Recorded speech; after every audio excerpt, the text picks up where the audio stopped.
이 행사를 주최하게 된 마을자치 지원센터장의 윤장이라고 합니다. 덴마크 갔다 오신 분 계신가요 혹시 이분이? 저기 유성철 회장님 방송 계세요.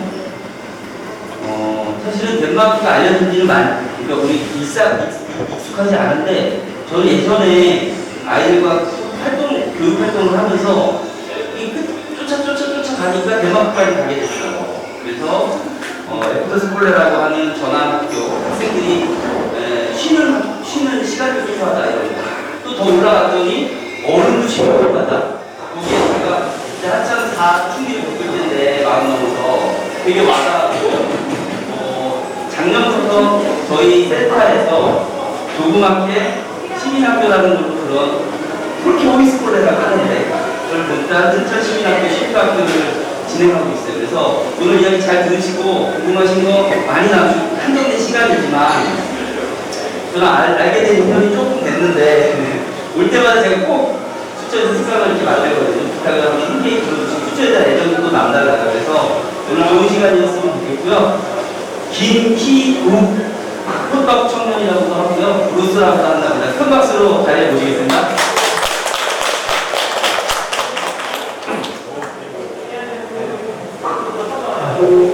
안녕하세요. 반갑습니다.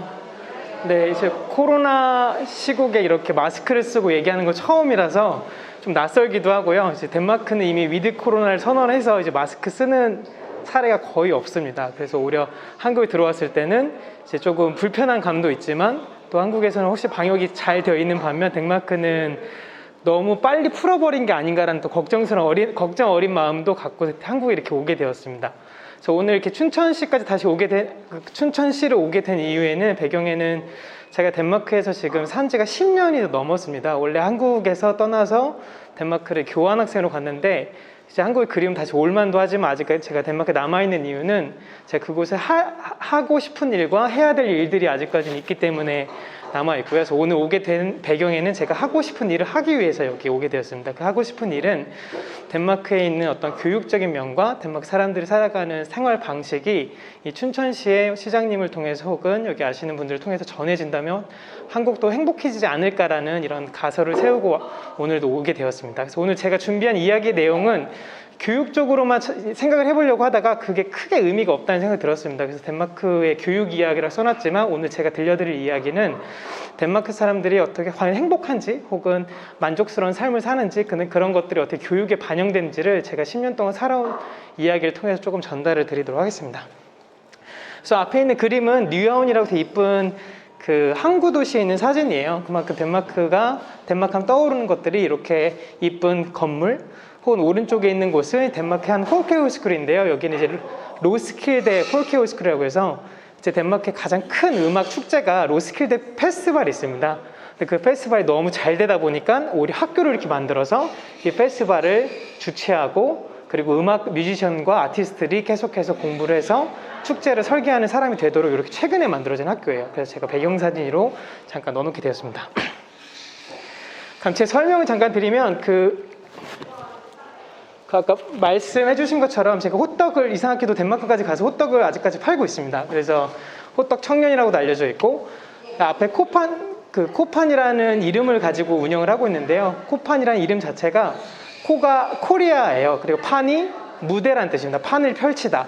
그래서 한국의 어떤 판을 펼치기 위해서 덴마크에서는 지금 호떡을 팔고 식당을 운영하면서 덴마크 사람들을 만나서 그 이야기를 한국에 전달하는 일을 하고 있습니다.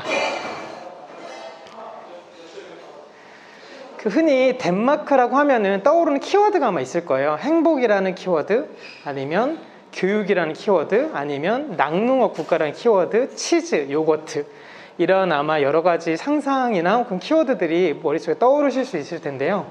실제로 덴마크를 설명하는 가장 좋은 그림은 개인적으로 저는 이 레고 블럭이라고 봅니다. 이 레고 블럭이 그 뜻 자체가 레고가 레츠고도 아니고요. 레고의 뜻은 잘 놀자라는 뜻이에요. 그래서 이 완구 회사가 세계에서 가장 큰 장난감 회사가 된 배경에는 이 잘 놀자라는 영감이 이런 블럭에 잘 녹여들어져 있고, 실제로 이 레고 블럭이 왜 큰 회사가 되었는지 그 비결은 어디냐면은 저 뒤에 동그란 3가지 큐브 형태에 있어요. 이 레고라는 회사가 위에 있는 8가지 동그란 구멍을 뒤에 있는 3개 큐브에 연결됨으로써 2개가 조합이 됐을 때는 24가지로 맞춰져요. 근데 이게 4가지로 연결이 되면은 4가지 블럭이 만들어지면은 1060개 조합이 생기고, 이 6개가 다 합쳐졌을 때는 무려 9억 1500개 정도의 조합이 됩니다. 그러니까 아이들이 상상하는 그대로 모든 것을 만들어낼 수 있기 때문에 레고는 완구회사가 아니라 아이들의 상상력을 이용해서 어떤 창조를 하는 회사라고 보시면 됩니다. 근데 이 레고를 제가 서두에 말씀드린 이유는 덴마크 사람들이 행복할 수 있고 그래도 삶의 만족도가 높은 이유에는 요 연결이라는 부분을 꼭 강조하고 싶어서 제가 서두에 말씀을 드렸고요. 그리고 교육의 체계들도 이렇게 항상 지식 연결되는 구조로 형성이 되어 있습니다. 그럼 흔히 이거 이제 보통 저희 어렸을 때는 어린들이 사이좋게 지내라라고 이렇게 항상 얘기를 하세요. 사이가 좋아야지 늘 일상도 즐겁고 늘 행복하게 지낼 수 있는데, 저는 한국에 있을 때 그렇게 교육을 받을 때 행복하지 않았나 봐요. 그래서 점점 시간이 가면서 친구들을 짓밟고 올라가야지만 제가 경쟁에서 우위에 서는 그런 교육의 시스템 속에 살았기 때문에 한국에서의 교육을 받을 때 삶의 만족도가 낮았던 것 같아요. 그래서 그 그림을 표현해주는 한 장면이었고, 근데 이런 와중에 제가 덴마크를 가게 된 이후에는 덴마크가 항복해서가 아니고 제가 한국에서 삶의 만족도가 그렇게 높지 않았기 때문에 우연치 않게 교환학생을 제가 덴마크라는 나라로 아무것도 모르고 떠나게 됩니다. 근데 덴마크 와보신 분도 계시지만 오시면은 되게 썰렁한 이렇게 인어공주, 그 세계에서 가장 썰렁한 3대 동상 중에 하나라 그래요. 그 벨기에 있는 오줌 싸개 동상, 그리고 독일에 있는 로렐라 연덕에 있는 동상, 인어공주인데 세 군데 다 갔다 오신 분들 말씀에 의하면은 이 동상이 가장 썰렁하다고 합니다. 그럼 덴마크가 인어공주가 있어서 이렇게 행복한 나라도 아니고 오히려 썰렁한 나라일 수가 있고, 이렇게 사람들이, 이건 제일 아름다운 항구 도시 뉴하운이라고 제가 서두에 보여드렸던 일러스트레이트 그림이 있는 곳인데요. 이곳에 앉아서 이렇게 가만히 앉아서 있으면은 사람들이 여유를 즐기는 모습에 나도 도취하게 돼요. 여기는 뭔데 저렇게 사람들이 항구에 걸터 앉아서 맥주캔을 잡으면 얘기를 계속 하고 있지? 아, 여름이라서 그렇지가 아니고, 코펜하겐에 오시면 사람들이 항상 이렇게 여유 있는 모습을 계속 눈에 보게 됩니다. 그리고 덴마크가 잘 사는 나라거든요. 국민소득이 6만 불에 거의 가까워졌는데, 그럼 제 머릿속에는 잘 살면 당연히 볼보나 그 비싼 자동차를 타고 다닐 줄 알았는데 다 이렇게 자전거를 타고 다니면서 차를 압도합니다. 오히려 차들이 불편해요. 그리고 왜 잘 살면 굳이 좋은 차 타고 다니는 게 당연한 건데 왜 자전거를 타고 다닐까? 생각해 봤더니 환경을 생각하는 것도 있지만 자전거를 타면서 사람들이 끊임없이 이야기를 해요. 차를 타면은 이야기가 잘 안 되더라고요. 뒤에 차 뒷좌석에 있는 아이들도 엄마 아빠랑 얘기가 안 되고 핸드폰을 바라보는 그런 게 일상적인데, 덴마크에서는 이렇게 카고바이크라고 해서 아빠가 엄마를 싣고 3시 반에 아이들을 픽업해 집에 가는데 아빠는 행복하지 않은 것 같아요.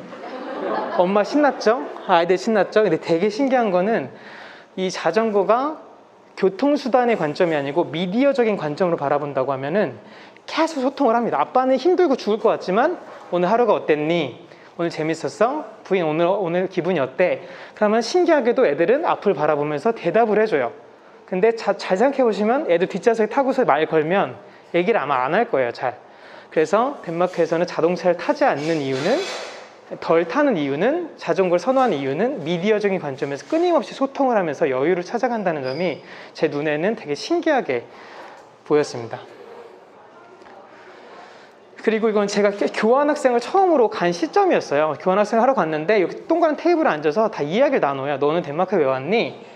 나는 덴마크 건축이 좋아서 왔어. 나는 덴마크 디자인이 좋아서 왔고 사회복지가 잘 돼 있으니까 그걸 알아보려고 왔어. 브루스 너는 왜 왔니? 라고 물어봤을 때 제가 대답을 못했어요.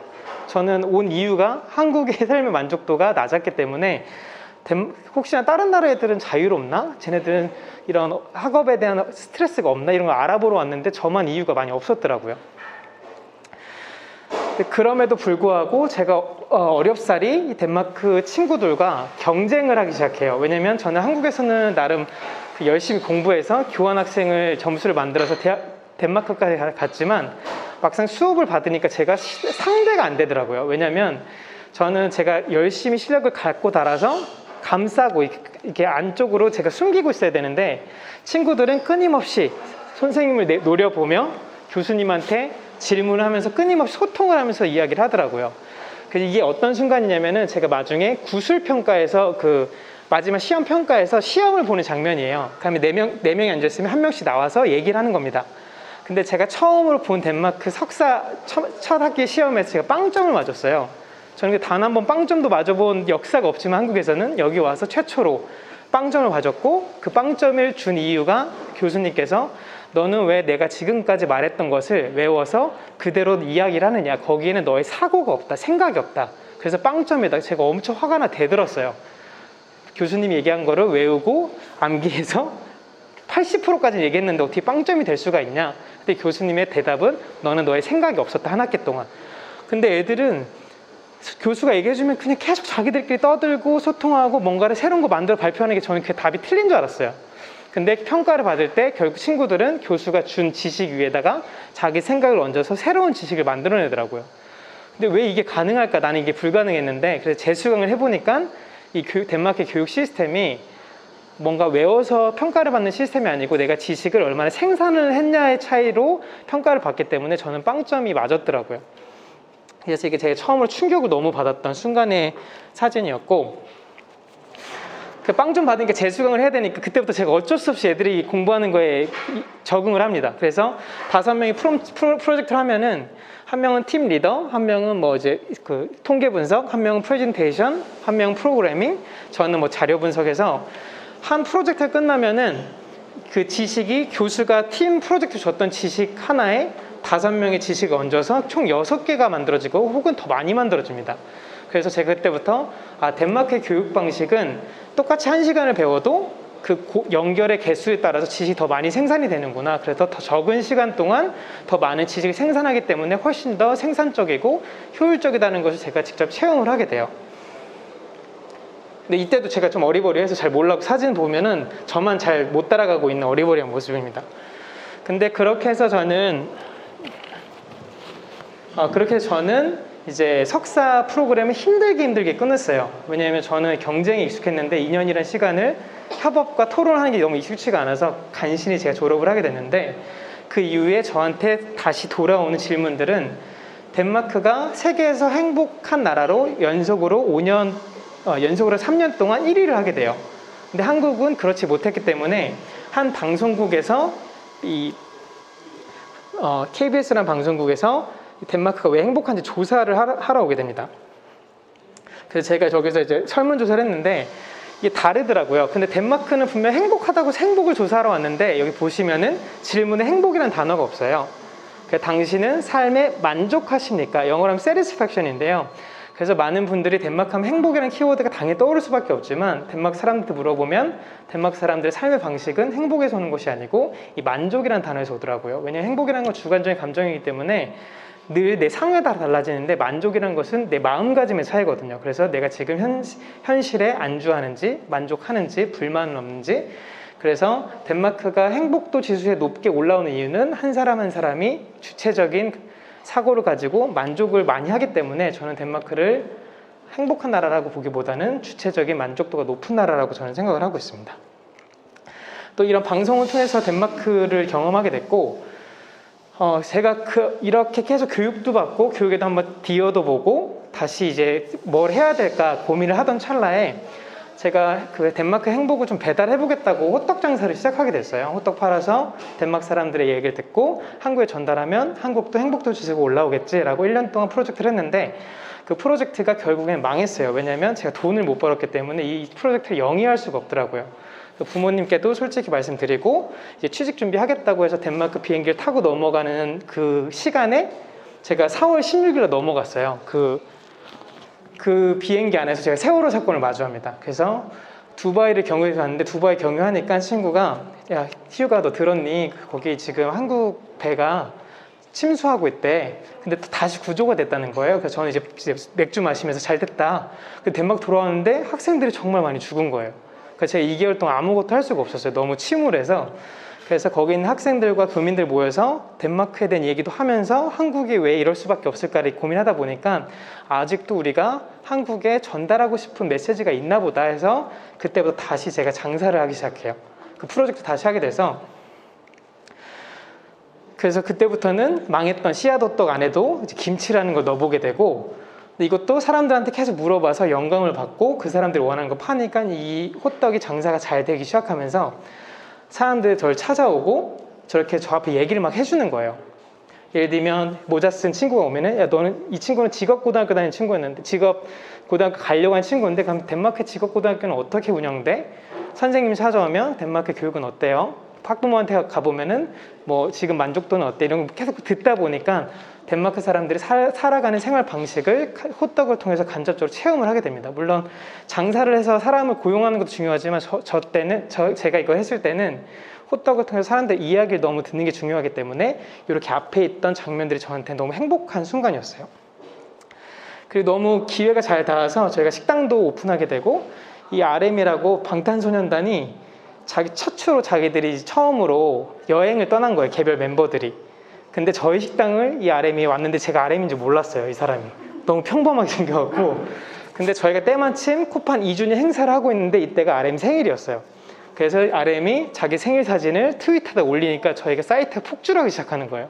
이 암이라는 군단이 힘이 어마어마해서 그러니까 장사도 또 잘 되게 돼요. 의도치 않게. 그래서 그러다 보니까 저희는 또 공간에서 사람을 만나고 사람 이야기 듣다 보니까 덴마크에 대한 지식이 점점 많이 쌓이게 됩니다.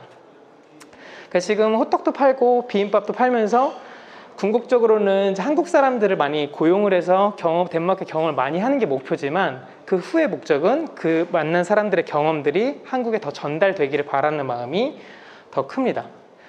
그러다 보니까 자연스럽게 덴마크를 조금 더 공부하고 싶고 덴마크 사람들이 듣는 이야기가 좀 더 궁금하니까 그 나라 시스템을 제가 공부를 또 하기 시작했어요.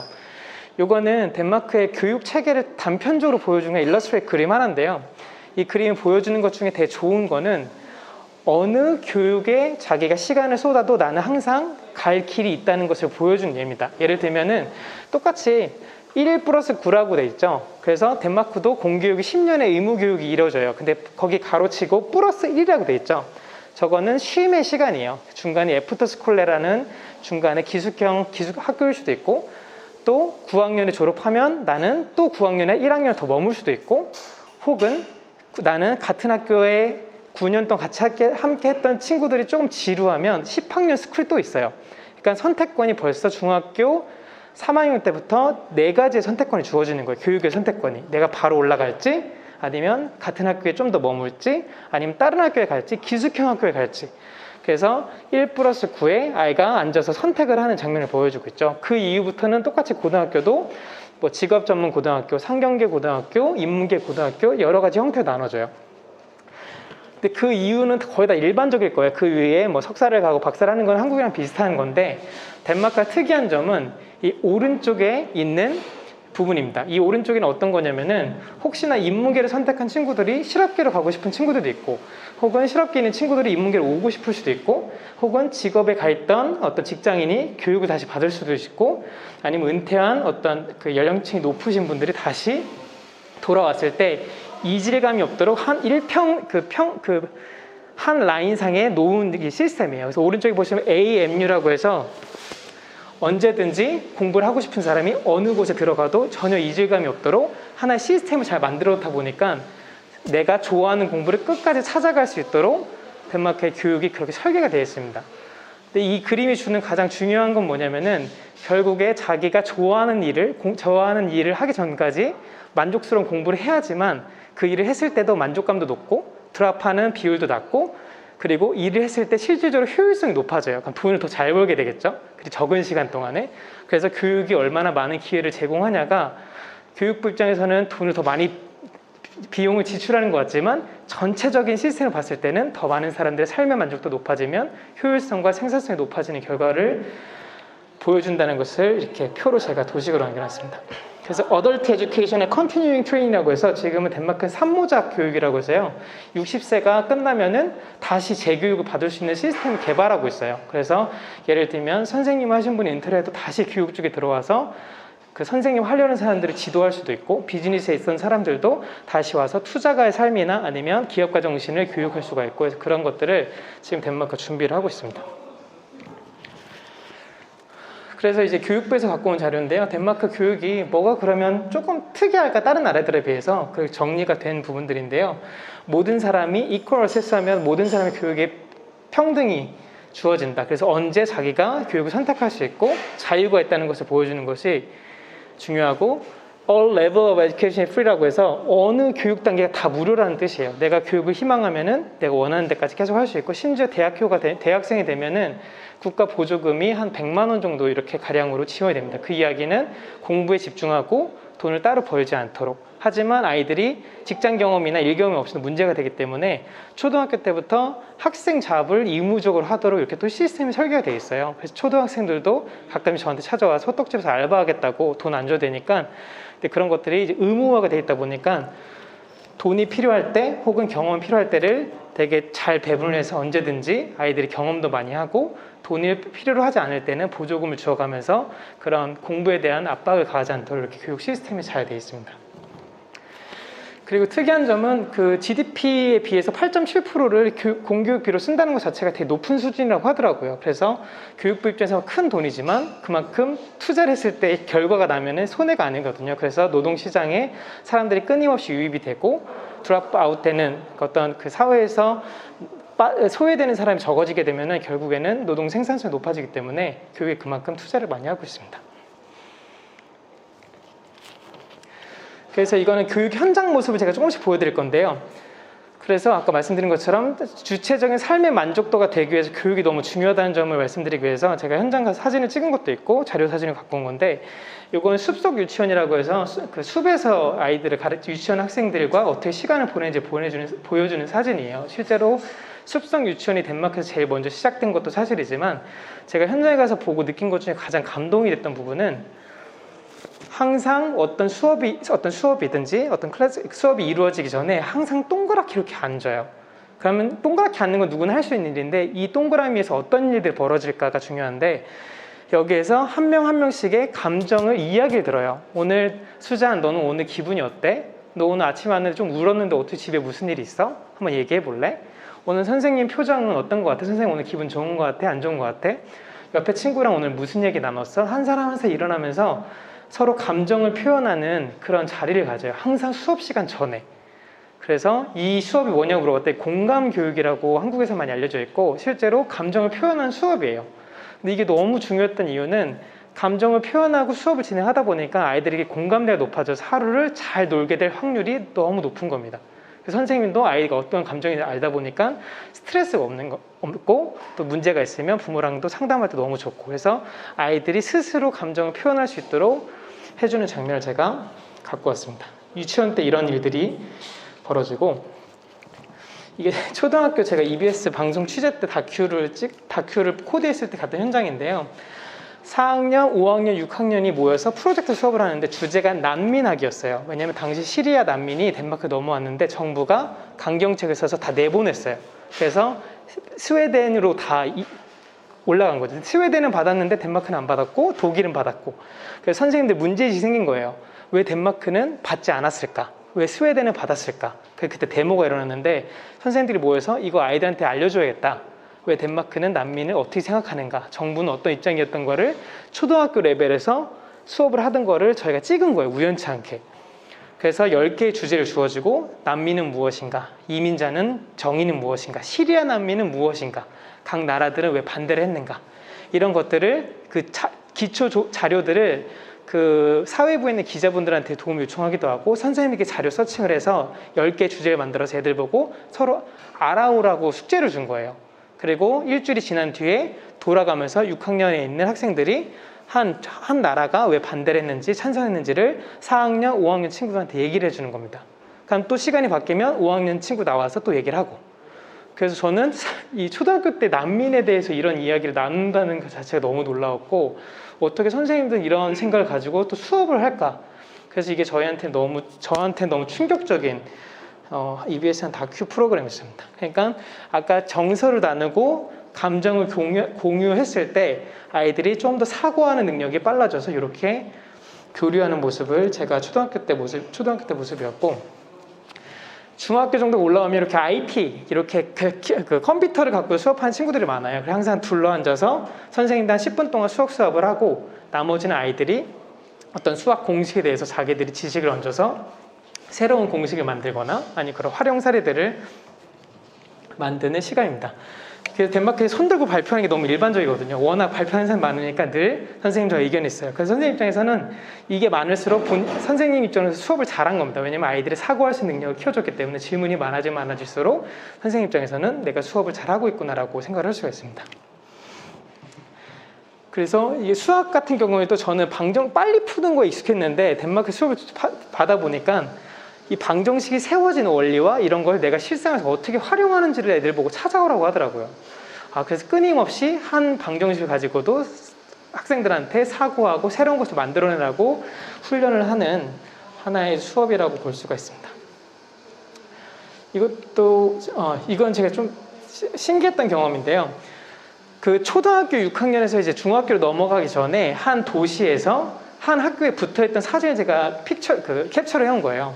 근데 잘은 안 보이는데 이 덴마크의 학군이 덴마크의 이제 스터디 라인이 중학교 때부터 4가지 형태로 바뀝니다. 이공계, 실업계, 아니면 이제 기술계, 아니면 이 크래프트라고 약간 장인이 되는 4가지 형태 나뉘는데 여기가 이렇게 4개가 이제 군이 있으면은 그 다음 단계에 있는 거는 뭐냐면은 이렇게 갔을 때 어떤 수업을 받게 되는지가 인포그래픽으로 만들어져요. 그럼 이런 수업을 받았을 때 나중에 어떤 학점을 받게 되는지를 또 고등학교 때 레벨을 보여줍니다. 그 다음에는 어떤 직군으로 가게 되는지를 보여줘요. 그래서 그런 직군을 갔을 때 어떤 잡을 가질 수 있는 보여주고 이 상단에 더 있는 내용들은 그럼 이런 로봇 공학자가 되면 실제로 너가 어느 정도의 샐러리를 받아 어떤 업무를 하게 되를 초등학교 레벨 친구들한테 일목요연하게 보여주는 겁니다. 이걸 봤을 때 그 마지막에 샐러리가 되게 중요할 수 있잖아요. 돈이라는 게 애들한테도 중요한 요소인데 신기하게도 덴마크가 세금이 워낙 높다 보니까 과학자를 하던 의사를 하던 목공수를 하던 큰 차이가 없어요. 그러니까 이게 주는 중요한 메시지는 너희가 어떤 스터디 라인을 택해도 샐러리적으로는 큰 차이는 없어. 하지만 이런 라인에 갔을 때 이런 일을 하게 될 거고 이런 수업을 받게 될 거야. 그러니까 너가 미리 한번 생각해보는 게 좋아를 이렇게 인포그래피로 주는 게 저는 너무 인상적이었어요. 그러니까 아이들한테 불안 심리를 미리 덜어주는 거죠. 어떤 공부를 하더라도 미리 예지를 할 수 있도록 이렇게 인포그래피 만들어서 한 지자체가 매년마다 이렇게 만들어주는 것이 좀 인상적이었던 것이었습니다. 이건 이제 고등학교 애들 졸업식 사진이에요. 제가 고등학교 졸업할 때는 교복에 찢었거든요. 막 밀가루 던지고 계란 묻히고 야 드디어 고등학교 끝났어. 근데 얘네들은 고등학교 끝나면은 아시는 분도 아시겠지만 나이트클럽 버스를 빌려요. 이제 성인이야. 우리 술 먹는 거 아무도 말릴 수 없어.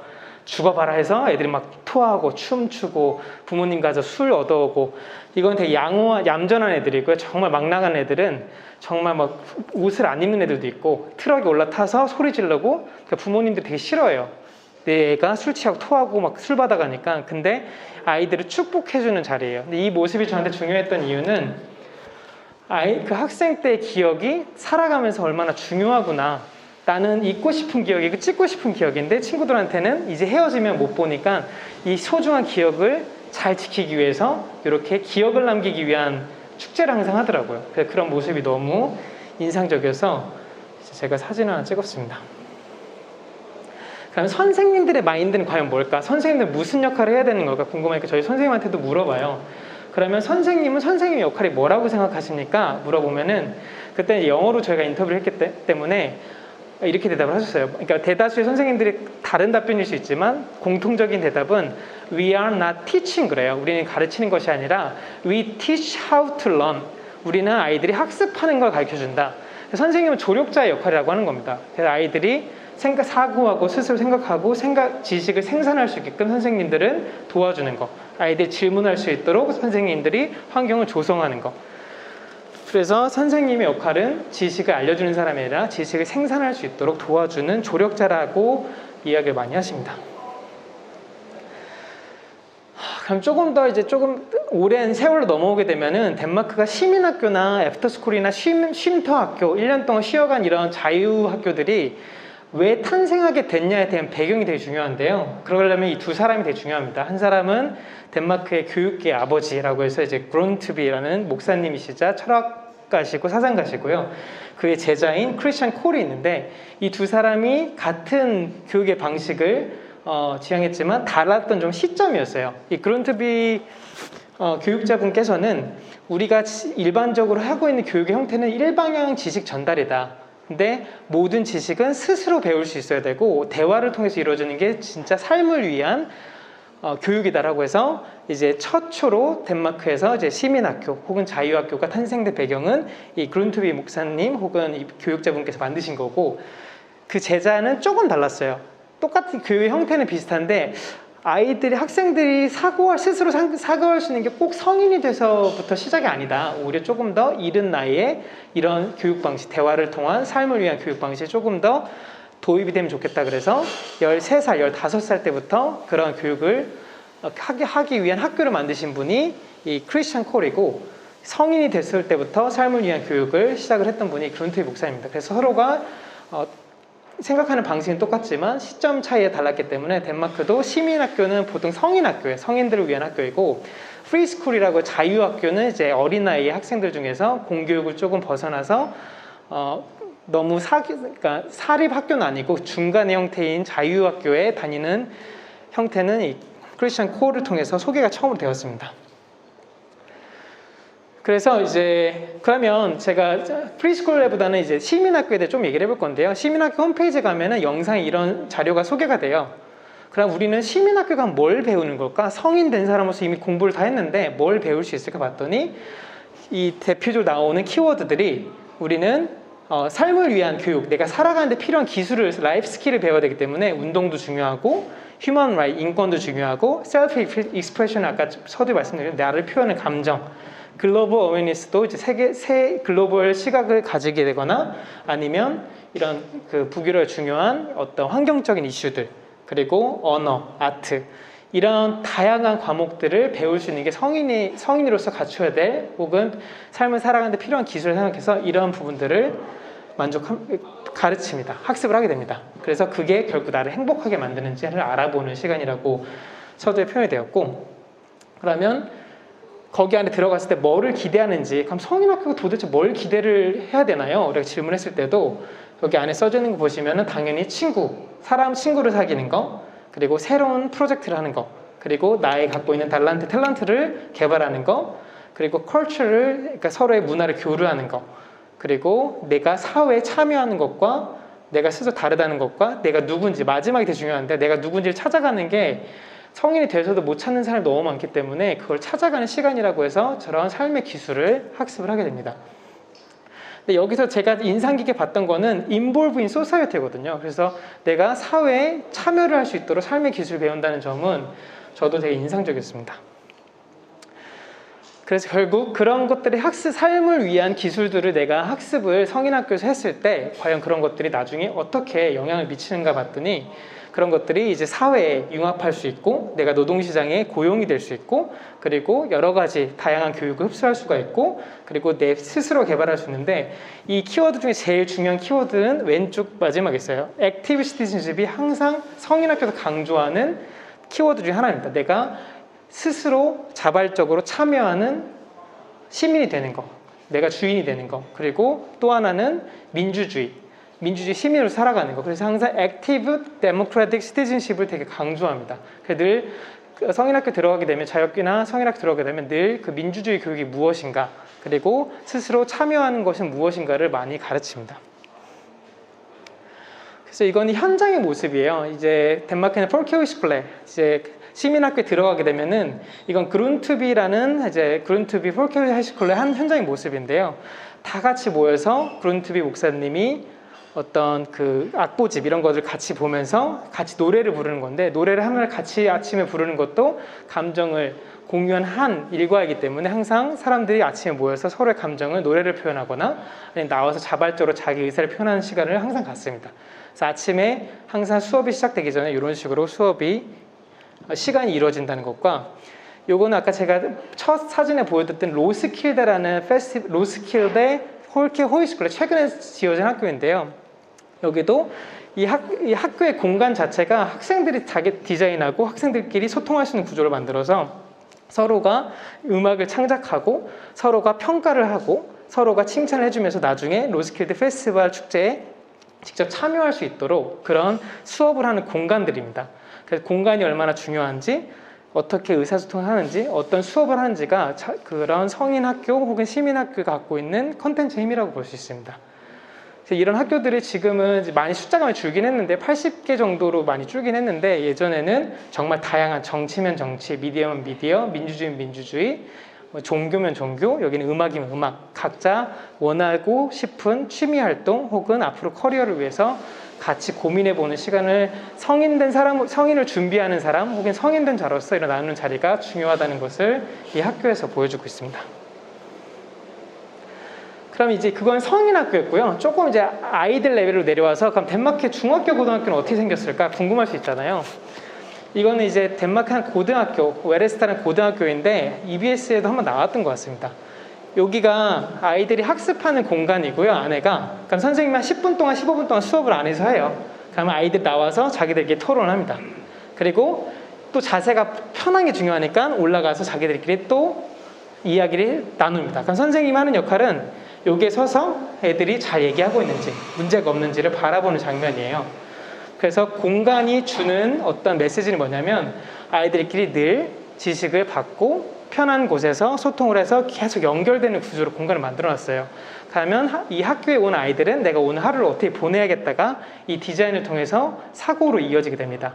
오늘도 만나고 돌아다니고 얘기해서 벽을 허물자.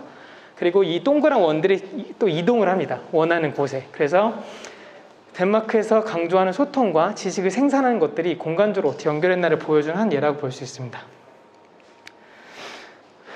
이거는 또 이제 중학교 가보시면은 책상이 보통 네모나게 돼 있잖아요. 그러면 네모나게 돼 있으면은 사람을 바라보는 각도가 옆을 쳐다보게 돼요. 소통을 자연스럽게 안 하게 되는 구조입니다. 근데 책상의 구조만 바꿔도 어쩔 수 없이 한쪽에 걸러진 친구가 눈에 들어와요. 그러니까 이게 자연스럽게 대화를 유도하는 한 책상의 형태라고 볼 수가 있어서 따로 떨어져 있는 거지만 함께 같이 시간을 보내고 있다는 것을 또 보여드리기 위해서 이렇게 책상 구조를 보여드렸고, 이건 덴마크에는 코펜하겐 대학교의 기숙사예요. 그러니까 심지어 대학교의 기숙사에서 소통을 해야 될까? 당연히 소통을 해야 됩니다.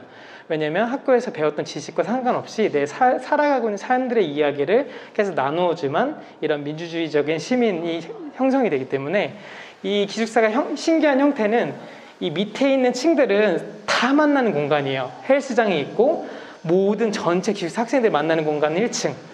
근데 여기 또 보시면은 들어간 공간이 있어요. 중간에. 거기는 나의 프라이빗한 공간, 내 방. 그 튀어나오는 공간이 있어요. 저기는 또 부분이 만나는 키친 혹은 세탁실. 그 사람들이 어떻게 통행을 해야지만 내 프라이버시를 지킬 수 있는지, 어디서 만나야지만 다 만날 수 있는지, 어디서 만나야지만 서로가 교류를 할 수 있는지를 공간적으로 해석을 해서 여기가 건축상을 받은 덴마크의 한 대학교의 기숙사라고 할 수가 있습니다. 그리고 이건 한 덴마크에 있는 코펜하겐 한 도서관인데요. 블랙 다이아몬드라고 하는 왕립 도서관이에요. 제가 투어를 항상 하면 여기서 마지막 투어를 끝내는데 덴마크가 행복한 이유 혹은 덴마크가 교육적으로 많이 사람들한테 영감이 되는 이유를 단편적으로 보는 예입니다. 이 블랙 다이아몬드라는 것은 말 그대로 블랙 다이아몬드 하면 검은 다이아몬드예요. 그래서 사람이 지식을 쌓으면 그냥 검은 상자에 불과한데 이 건축가가 어떻게 영감을 받았냐면 저 앞쪽에 유리창 안에서 떠다니는 물결들을 사람이 한 지식이라고 가정을 한 거예요. 근데 물결들이 그냥 일방향으로 계속 흘러갑니다. 그럼 결국에는 그 지식 하나로 끝나게 돼요. 그래서 덴마크의 앞으로 도서관의 역할은 지식을 쌓을 수 있도록 도와주는 그런 일반적인 형태가 아니고 지식을 생산하고 교류할 수 있는 형태로 도서관도 역할을 바꿔야겠다. 그래서 어떻게 만든 거냐면은 이 구조가 이 맨 밑에 있는 동그란 층은 미술관이에요. 1층에는 그 오케스트라, 그 연주실이 있고 2층 열람실, 3층은 자료 관람실, 4층에서는 토론실. 그리고 제일 중요한 거는 사람들이 만나서 떠들 수 있는 밑에 공간이 있어요. 도서관 하면 떠들면 안 되는 공간인데 이 도서관에서는 무조건 떠들어야 됩니다. 사람들이 각자 원하는 곳에서 음악을 듣고 미술을 관람하고 열람을 하고 토론을 해서 결국 이 도서관을 나가기 전에 사람들이 모여서 항상 토론할 수 있게끔 공간을 제공을 합니다.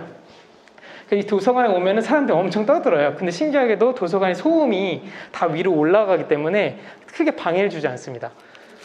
그래서 이 형태가 이 머리 수뇌부에서 지식 하나가 이렇게 올라오죠. 물결이. 그럼 이 물결들이 계속 각자의 방향대로 흘러가요.